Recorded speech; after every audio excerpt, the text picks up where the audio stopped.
दोस्तों आज की इस वीडियो में हम लोग समांतर श्रेणी का यानवा पद ज्ञात करना सीखेंगे। यानवा पद मतलब ऐसे ही आपको सवाल दे देगा, यानी ऐसे ही आपको समांतर श्रेणी दे देगा और आपसे कहेगा कि इस समांतर श्रेणी का 10वां पद ज्ञात कीजिए, या फिर ऐसे ही समांतर श्रेणी देगा और कहेगा 100वां पद ज्ञात कीजिए, 112वां पद ज्ञात कीजिए। ठीक है, तो यहाँ पे मैं उसी को बताने जा रहा हूँ कि किस तरीके से ऐसे सवालों को हल किया जाता है। तो आपको ये वीडियो पूरा ध्यान से समझना है। ठीक है, क्यों समझना है? क्योंकि इस तरह के जितने भी सवाल होते हैं उसको आप लोग जो मैं विधि बताने जा रहा हूँ बिल्कुल उसी विधि से हल करेंगे तो सारा सवाल हल हो जाएगा। ठीक है, तो इस तरह के सवालों में देखिए ऐसे ही दिया रहता है, यानी कि एपी दे देगा, यानी कि ये समांतर श्रेणी है। पहले इसमें बोल दिया गया है कि ये समांतर श्रेणी है और इसका 10वां पद ज्ञात कीजिए।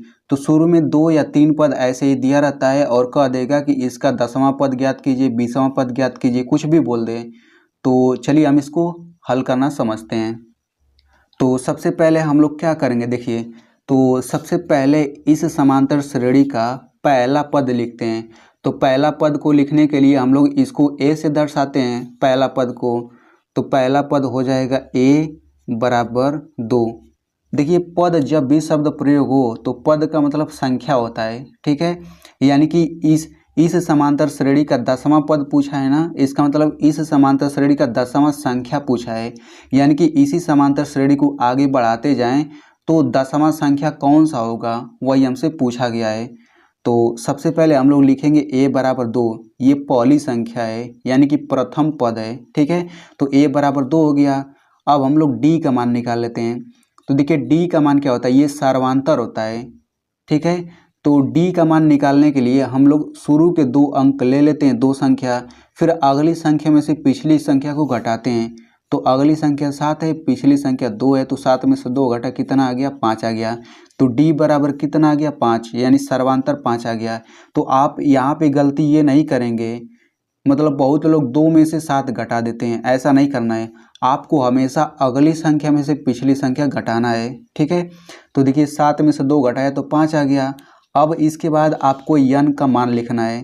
तो n बराबर क्या हो जाएगा, जो पूछा रहता है वही हो जाता है n का मान, n बराबर 10 हो जाएगा। अगर यहीं पे पूछा रहता कि 20वां पद ज्ञात कीजिए तो n बराबर 20 हो जाता। ठीक है, 15वां पद ज्ञात कीजिए तो n बराबर 15 हो जाता। तो यहाँ पे चूंकि 10वां पद पूछा है तो n बराबर 10 हो जाएगा। ठीक है, तो शुरू में सबसे पहले आपको प्रथम पद लिख लेना है, सर्वांतर लिख लेना है, फिर n का मान लिख लेना है। अब हम लोग आते हैं फार्मूले पर। तो देखिए ये फार्मूला होता है। फार्मूला क्या होता है, an बराबर a plus n-1 into D. तो सबसे पहले आपको ये फार्मूला याद करना पड़ेगा और इस वीडियो में आप तो ये सीख ही जाएंगे कि इसका प्रयोग कैसे करना है। ठीक है, तो इसमें मैं आपको बता देता हूँ, a जो है समांतर श्रेणी का प्रथम पद होता है, n जो होता है कौन सा पद निकालना है, कौन सी संख्या निकालना है, वही n का मान होता है। जैसे यहाँ पे n बराबर 10 है, d तो आपको पता है ये सर्वांतर होता है, लेकिन an क्या होता है, देखिए ये समझना सबसे महत्वपूर्ण है। तो an को हम लोग कहते हैं यानवा पद। ठीक है, an को हम लोग कहते हैं यानवा पद। इसमें थोड़ा सा आप और अच्छे से समझ लीजिए, इधर मैं समझा देता हूँ आपको। देखिए यानवा पद, an मतलब यानवा पद होता है, तो n के जगह हम बारी बारी से संख्या रख सकते हैं।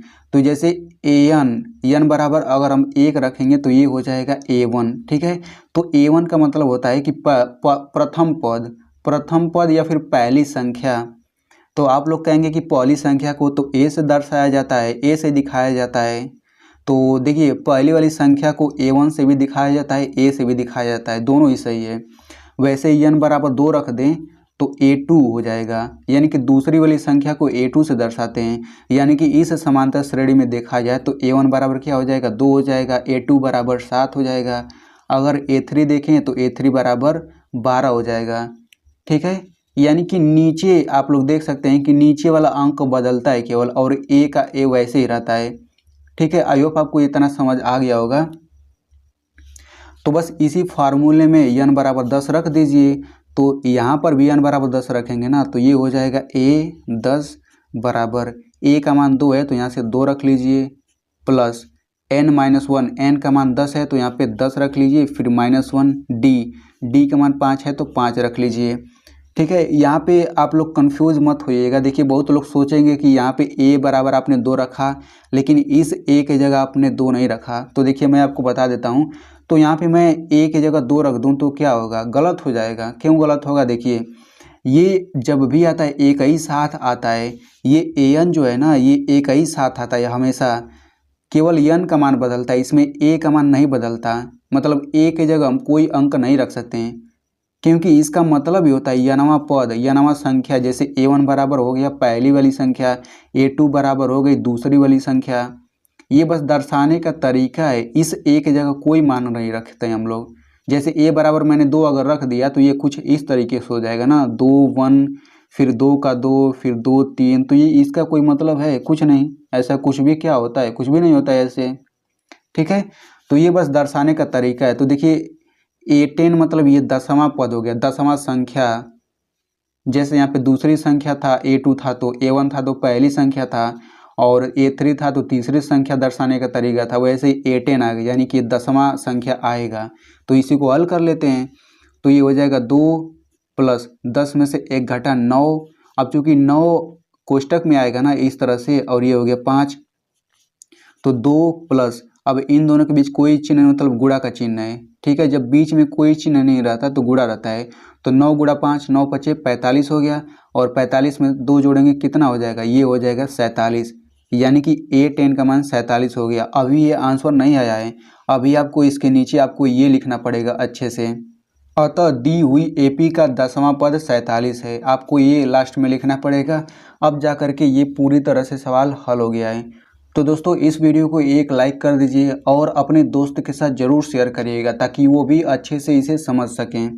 तो इस तरह के सवालों को हल करने के लिए बिल्कुल आपको ऐसे ही हल करना है। ठीक है, ADN का मान निकाल लेना है, फिर इसी फार्मूले को याद कर लेना है और इसी फार्मूले में सबका मान रख लेना है। फिर देखिए आंसर आ जाएगा बस।